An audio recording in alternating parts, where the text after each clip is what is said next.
¿Cómo están? Vamos a continuar con las clases de farmacología. El tema que vamos a ver a continuación hace referencia a fármacos que están en relación con la función del riñón, es decir, van a actuar sobre la nefrona. Estos fármacos son los denominados diuréticos. Bien, aquí en la diapositiva tenemos un gráfico bastante complicado, ¿no? Donde tenemos una nefrona con su respectivo glomérulo y con sus respectivos túbulos, tanto proximales como distales, el asa de Henle, etc. Como te voy a ir enmarcando, cada diurético tiene un distinto sitio o mecanismo de acción. Por ejemplo, los inhibidores de la anhidrasa carbónica van a actuar a nivel del túbulo proximal. Los diuréticos de asa, como la furosemida, van a actuar en el asa de Henle. Los diuréticos tiazídicos, como la hidroclorotiazida, van a actuar en el túbulo contorneado distal. Y los diuréticos ahorradores de potasio, como el triamtireno, la amlorrida y los inhibidores de la aldosterona, van a actuar en el túbulo colector distal, ¿no? Entonces, ya con esta foto vamos a clasificar los diuréticos. Los diuréticos tienen alrededor de las siguientes familias. Los diuréticos osmóticos, ¿no? Por ejemplo, el manitol, que es el principal representante, los inhibidores de la anhidrasa carbónica, la acetazolamida como prototipo, y tenemos dos grupos que actúan sobre un canal de sodio-cloro, o sea, sobre un canal sin porte de sodio-cloro, que son los diuréticos de asa, que actúan en el asa de Henle, que tenemos a la furosemida como prototipo, los diuréticos tiazídicos, a la hidroclorotiazida como prototipo. Tenemos también el grupo de los ahorradores de potasio, pero que siendo ahorradores de potasio, tienen distinto mecanismo de acción. Los primeros, triamtireno y amlorrida, actúan sobre unos canales de sodio. Y en cambio, los segundos son antagonistas de los receptores de aldosterona, como prototipo la espironolactona. Y por último tenemos una nueva familia de, bueno, no tan nueva, de diuréticos, que son los acuaréticos, que son los que actúan competitivamente con la ADH, es decir, con la vasopresina.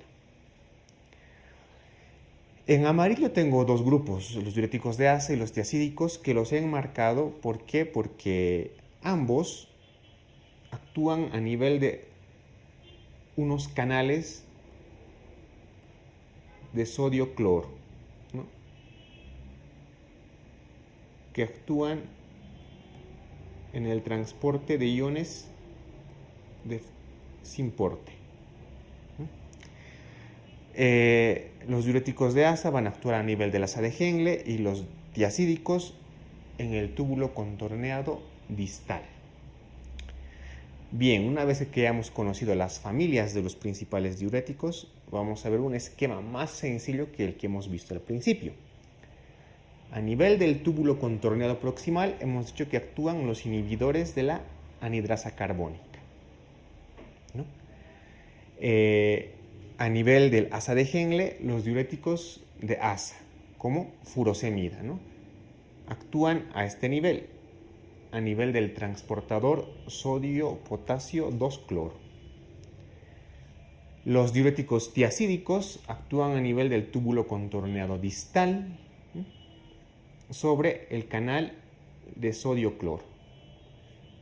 Los ahorradores de potasio actúan a este nivel sobre el túbulo contorneado, al final del túbulo contorneado distal y en la parte inicial del túbulo colector sobre los canales de sodio. Aquí actúan los ahorradores de potasio, ¿no?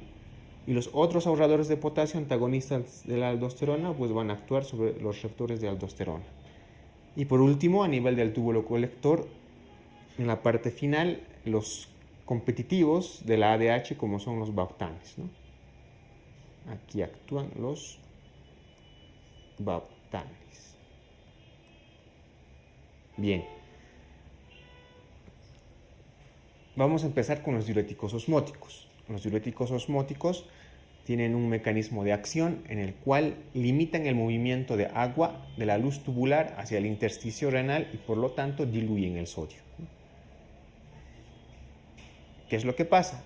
Al diluir el sodio, pues evitan la reabsorción de sodio. Entonces hay una eliminación de sodio y agua. ¿Cuáles son las principales indicaciones? En la falla renal aguda, también en el edema cerebral, para reducir el edema cerebral o el efecto de masa en el preoperatorio en neurocirugía, sobre todo para paliar la hipertensión intracraneal, ¿no? Entonces, el edema cerebral de diversos orígenes es una de sus indicaciones principales. También se puede usar cuando hay un aumento de la presión ocular en un glaucoma agudo. ¿Cuáles son estos medicamentos? El principal prototipo ya te he indicado, el manitol. Contraindicaciones: en el fracaso renal agudo con anuria, en una insuficiencia cardíaca, en el edema agudo de pulmón, en la deshidratación e hipernatremia. A continuación vamos a hablar acerca de los diuréticos de la familia de los inhibidores de la anidrasa carbónica. ¿Cuál es su mecanismo de acción? Bueno, aquí en el gráfico te indico que la anidrasa carbónica pues actúa en dos reacciones. Combina el dióxido de carbono con el agua y forma bicarbonato, ¿no? O a la inversa, agarra el bicarbonato y lo convierte en dióxido de carbono y agua. Tienes que acordarte de dos cosas. Hablamos de las células del túbulo. A una parte está la luz, o sea, la luz del túbulo, y en el otro lado el espacio intersticial. Entonces, la anidrasa carbónica agarra el ácido carbónico, ¿no? Lo convierte en dióxido de carbono, agua. Estos entran a la célula del túbulo. En el túbulo la anidrasa carbónica los vuelve a convertir en ácido carbónico. Este ácido carbónico se divide en un hidrogenión y en bicarbonato. El bicarbonato se vuelve a reabsorber al espacio intersticial y se va a la sangre, y el hidrogenión sale nuevamente al intersticio. En todo este mecanismo se crea un gradiente y por cada salida de hidrogenión se mete un sodio. Por lo tanto, si tú inhibes estas enzimas, el ácido carbónico no se convierte en dióxido de carbono y agua, por lo tanto no entra a la célula del túbulo. Como no entra, no se forman los hidrogeniones, por lo tanto no se crea ese gradiente para reabsorber sodio. Entonces esa es la forma de que este fármaco elimina sodio y por lo tanto también va a eliminar agua.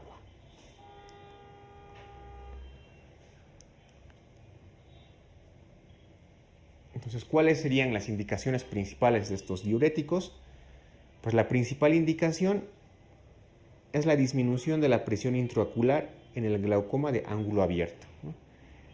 Al inducir acidosis, los inhibidores de la anidrasa carbónica también producen alivio sintomático en personas que tienen mal de altura, sobre todo los que suben a ciudades con mucha altitud, ¿no? ¿Cuáles serían las contraindicaciones? Los pacientes con insuficiencia hepática grave, en estados de acidosis hiperclorémica, en la hiponatremia e hipopotasemia. ¿Por qué? En los pacientes que tienen acidosis, recuerda que si inhibes la anhidrasa carbónica, pues retiene más hidrogenio. Por lo tanto, aumentas la acidosis, ¿no? Y en estados de hiponatremia no, porque al inhibir esta enzima, pues eliminas más sodio. Recordarte que dentro de esta familia está como prototipo la acetazolamida. Vamos a continuar con unos diuréticos potentes, son los famosos diuréticos de ASA. Estos diuréticos también se llaman inhibidores del canal sin-porte sodio-potasio 2-cloro, ¿no? Diuréticos de ASA, tienes que conocer que su apodo, ¿no? Por así decirlo, son inhibidores sin-porte del canal sodio-potasio 2-cloro. Entonces actúan a nivel del asa de Henle, por eso son diuréticos de asa.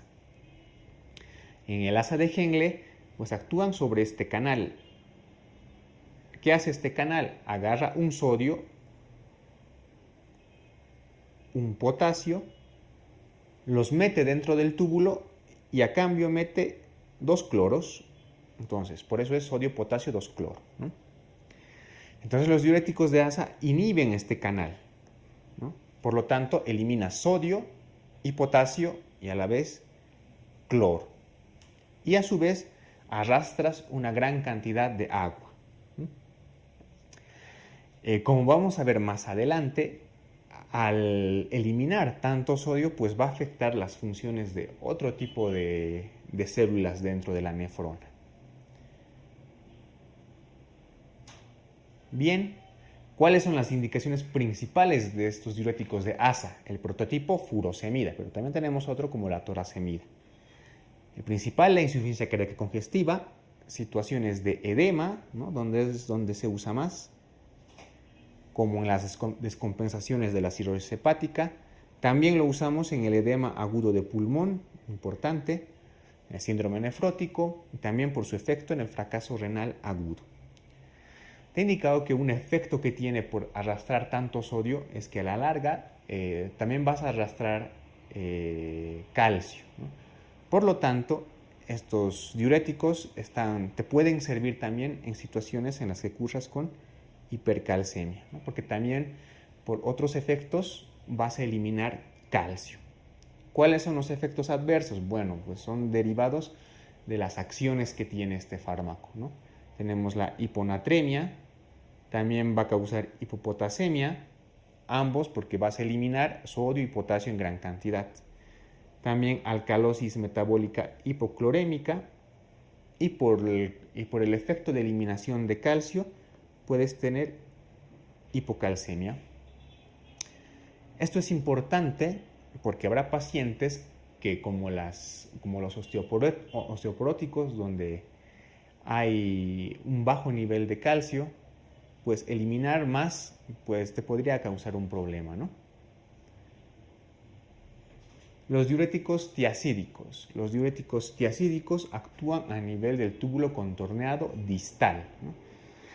Son inhibidores del canal sin-porte sodio-cloro, ¿no? Entonces su apodo de los diuréticos tiacídicos son inhibidores del canal sin-porte cloro-sodio. El fármaco prototipo, la hidroclorotiazida. ¿Qué hace este canal? Pues mete igual un sodio y un cloro dentro del túbulo. Una vez que mete sodio dentro del túbulo, este lo saca al espacio intersticial por la bomba sodio-potasio ATPasa. ¿Qué hace? Esta bomba agarra un potasio, lo mete dentro del túbulo, agarra el sodio y lo saca. También, a su vez, para sacar el sodio, en muchos casos, del túbulo proximal, del túbulo distal al espacio intersticial, pues hay un intercambio de calcio, es decir, agarra una molécula de calcio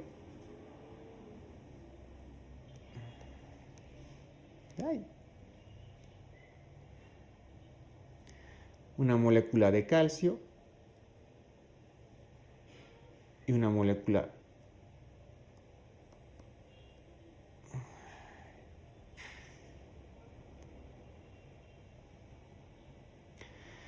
entonces agarra una molécula de calcio que está dentro del túbulo y se intercambia con una molécula de sodio. Es decir, el calcio se va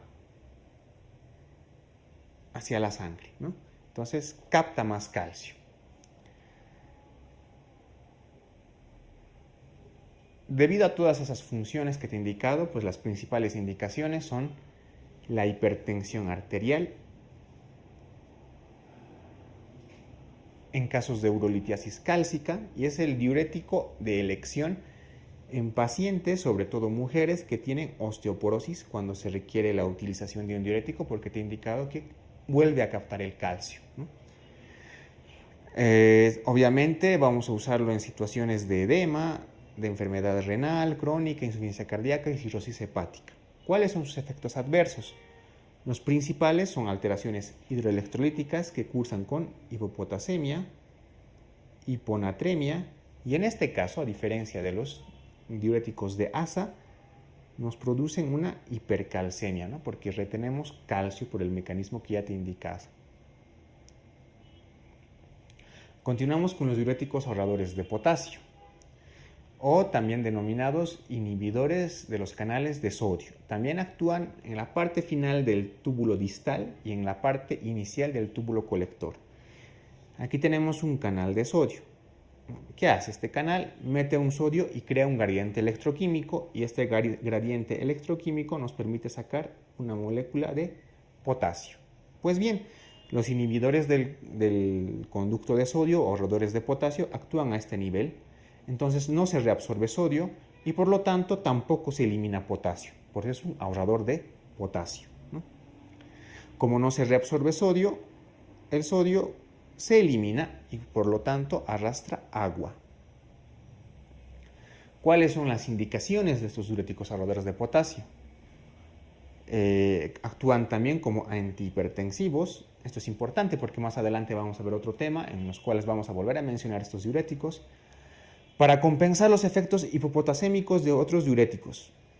Por ejemplo, si tú usas un diurético de ASA como furosemida y tienes una hipopotasemia importante, puedes contrarrestar los efectos utilizando un ahorrador de potasio como el triamtireno o la amlorrida. Sus efectos adversos, pues evidentemente si tú ahorras potasio, el efecto principal adverso va a ser la hiperpotasemia.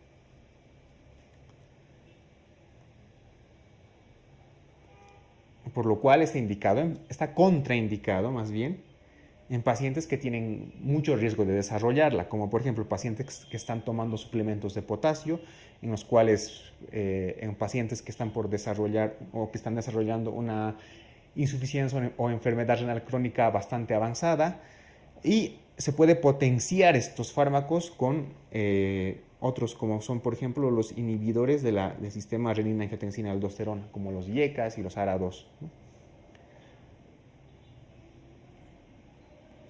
Antagonistas de los receptores de aldosterona. El fármaco prototipo, la espironolactona, ¿no?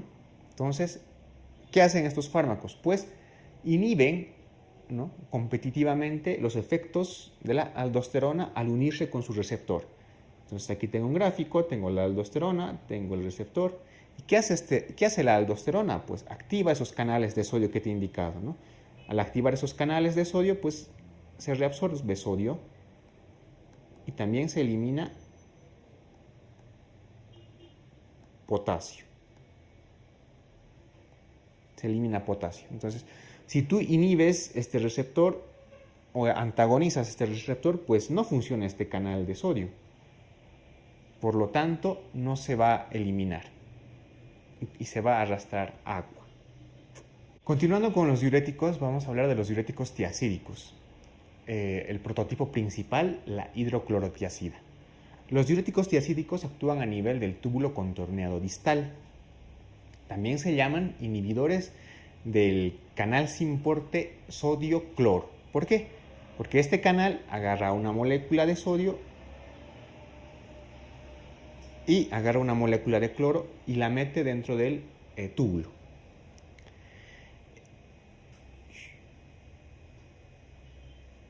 Entonces, el principal objetivo de estos diuréticos es ese, ¿no?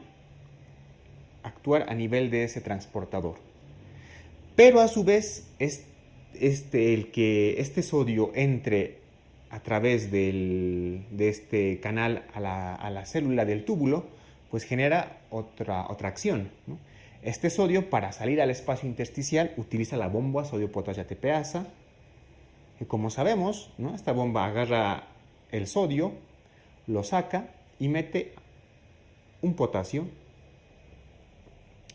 Entonces, ¿qué es lo que genera esto? Genera un gradiente electroquímico. Entonces, a través de estos gradientes, agarra una molécula de calcio del túbulo y la saca al intersticio. A cambio, mete una molécula de sodio. Entonces, como ves, no solamente evita que el sodio ingrese a la célula, sino también hace que el calcio que esté dentro del túbulo salga hacia el espacio intersticial. Entonces, ¿cuáles son las principales funciones de estos diuréticos tiacídicos? Ya que elimina sodio, también va a eliminar cantidades de agua. Está indicado en la hipertensión arterial, también en casos de urolitiasis cálcica. Y son los diuréticos de elección en pacientes que tienen sobre todo osteoporosis, ¿no?, en pacientes con osteoporóticos que requieren el uso de este diurético. ¿Por qué? Por lo que yo te he indicado, ¿no? Porque agarran el calcio del túbulo y lo meten hacia el espacio intersticial, que luego va hacia la sangre, ¿no? También está indicado, obviamente, en situaciones de edema, de la enfermedad renal crónica o en insuficiencia hepática o cardíaca. ¿Cuáles son los efectos adversos? Pues obviamente, como ya sabemos cuáles son las acciones que tiene este diurético, nos va a producir hipopotasemia, nos puede producir hiponatremia, también nos va a producir hipercalcemia, ¿no? A diferencia de los diuréticos de asa, que también nos provocan hipopotasemia, hiponatremia, los diuréticos de asa producían hipocalcemia. En cambio, los diuréticos tiacídicos te van a producir hipercalcemia. Vamos a hablar ahora de los diuréticos ahorradores de potasio, ¿no?, de un grupo de los cuales se llaman inhibidores del canal de sodio. Los representantes triantireno y amlorrida. ¿Dónde actúan estos diuréticos? A nivel final de la parte del túbulo distal y en las porciones principales del túbulo colector. ¿Qué es lo que es este canal de sodio? Agarra un sodio de la luz y lo mete dentro de la célula del túbulo. Esto genera un gradiente y para equilibrar las fuerzas eléctricas se elimina una molécula de potasio, ¿no? Entonces, ¿qué hacen estos fármacos? Al inhibir este canal no entra sodio, por lo tanto tampoco sale potasio, es decir, el potasio se sigue reteniendo dentro de la célula. Por eso son ahorradores de potasio. ¿Qué pasa con este sodio? Como no entra dentro de la célula, se elimina. ¿Cuáles son las indicaciones entonces de estos diuréticos ahorradores de potasio? Como eliminan sodio y también agua, están indicados como antihipertensivos. Y también para compensar los efectos hipopotasémicos de otros diuréticos. Por ejemplo, la hipopotasemia que se causa con los diuréticos de asa, con la furosemida o con la hidroclorotiazida.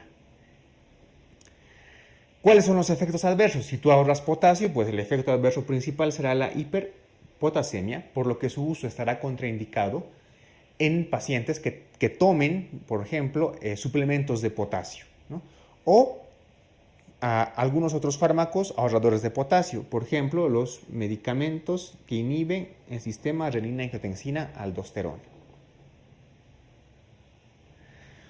Hablamos de los antagonistas del receptor de la aldosterona. La aldosterona es una hormona, ¿no?, que actúa a nivel de las células principales del túbulo colector. ¿Y qué es lo que hace?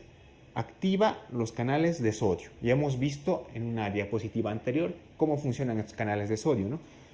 Agarran un sodio de la luz y lo meten dentro del túbulo y a su vez, para compensar el gradiente electroquímico, agarran un potasio de la célula y lo sacan hacia la luz, ¿no? Entonces, este efecto causa la aldosterona. Entonces, los antagonistas compiten con su receptor, por lo tanto, la aldosterona no va a poder cumplir sus funciones. Es decir, no se reabsorbe sodio, pero tampoco se elimina potasio. Entonces, el potasio continúa dentro de la célula y el sodio se elimina por la orina. Por lo tanto, al no eliminarse el potasio, es un ahorrador de potasio. Y eliminar sodio, pues elimina sodio. ¿Cuáles serían sus indicaciones? Al igual que los ahorradores de potasio, la espironolactona, que es el fármaco prototipo de los antagonistas del receptor de aldosterona, se suelen usar asociados a un diurético de asa o tiacídicos para evitar hipopotasemia. Pero su indicación principal en la actualidad es la que te voy a mencionar, ¿no? La indicación principal es en la insuficiencia cardíaca porque se ha demostrado que estos fármacos reducen la mortalidad, mejoran la calidad de vida y evitan el remodelado, que son las bases fisiopatológicas de la insuficiencia cardíaca. También está indicada en el hiperaldosteronismo primario y en la descompensación acítica por cirrosis hepática. Es el fármaco de elección, es el diurético más utilizado. Por último tenemos los acuaréticos, que son los acuaréticos, son esos fármacos que te he indicado que van a competir con la ADH por unirse a sus receptores, ¿no? La ADH es una hormona que se secreta a partir de del hipotálamo, ¿no? Que se acumula en la neurohipófisis y que a través de la neurohipófisis recién es donde se distribuye al resto del organismo. La ADH o la vasopresina actúa a nivel del túbulo colector. ¿Y qué hace? Reabsorbe agua, ¿no? Se activa la ADH, activa el receptor y reabsorbe agua. ¿Qué hacen estos acuaréticos? Compiten con la ADH, se unen al receptor y por lo tanto no pueden reabsorber agua. Hay una eliminación neta de agua por la orina. Su principal indicación es en el síndrome inadecuado de secreción de ADH. Para finalizar este tema, aquí tengo un cuadro muy bonito, ¿no? Que evidentemente nos ayuda más o menos cómo actuar en caso de tener un edema refractario a diuréticos. Siempre tenemos que empezar viendo si el paciente cumple la dieta, ¿no? Hay una restricción hidrosalina, si el sodio urinario es inferior a 70.000 equivalentes día, etc., ¿no? Si esto no funciona, pues hay que darle grandes dosis de diuréticos al paciente. Si las grandes dosis de diurético vía oral no son suficientes, hay que pasar a vía intravenosa. Empezamos siempre con un bolo de furosemida, ¿no? Y vamos duplicando las dosis hasta que haya respuesta, ¿no? Si no hay respuesta, vamos a añadir un segundo o a veces hasta un tercer agente diurético, ¿no? Puede ser un tiacídico, puede ser la acetosalamida o puede ser un ahorrador de potasio, cualquiera. Si esto no funciona y el paciente sigue con edema, pues se recomienda administrar albúmina, ¿no? Y si esto tampoco funciona, como único recurso que nos queda al final contra el edema refractario a diuréticos es considerar la ultrafiltración en una máquina de hemodiálisis.